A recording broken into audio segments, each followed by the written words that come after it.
Second half of the back-to-back, Pacers taking on the New Orleans Pelicans. Rick Carlisle joins us now. One of the things we love about sports is it's unpredictable. You never know what will happen. What were you thinking as you put Moses Brown into the game and watched him score your team's first 8 points, and how did you evaluate his film afterwards? Great question. You certainly aren't thinking the guy's going to go in and score 8 points in a row to start the game. But he went into the game with a high level of intensity, energy, exuberance. I mean, this is a guy that has been playing the G League with Westchester, which has been a very good G League team. But Moses has been in and out of the NBA, and he just is really appreciative of the opportunity, and it was clear that he was going to make the best of it. New players, young players, you mentioned with the media earlier today that you're trying to simplify things. Is that something that's just happened rather recently, and how does that help as the game goes along, that they're not thinking as much about, I need to go here, I need to go there, I just need to play basketball?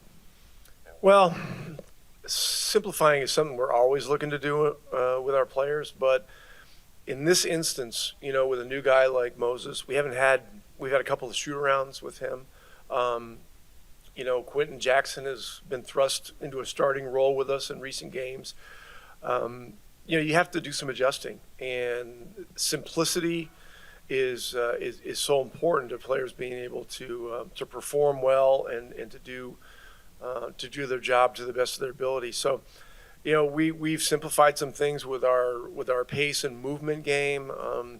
Moses is a little different kind of player than Miles. He's not a stretch five, but he has a great rim presence, and so we have to adjust our spacing a little bit. But we want to make sure we don't throw too much at any of these guys so that they're still freed up to play free and aggressive. New Orleans has some guys questionable at the time of this interview, so how do you prepare for the matchup, and do you have in mind anything that you want to correct from November 1st?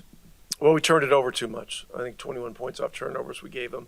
And look, we prepare as if all the guys that aren't listed as out are going to play. And, Ingram's one of those guys that went questionable today. So if he plays, we know the kind of problem he is. And if he doesn't play, they got a bunch of other guys that are a big problem too. And McCollum is coming back for his first game back in about a month. So he's a dynamic scorer. We didn't see Murphy last game. He hit 6 or 7 threes on us last year.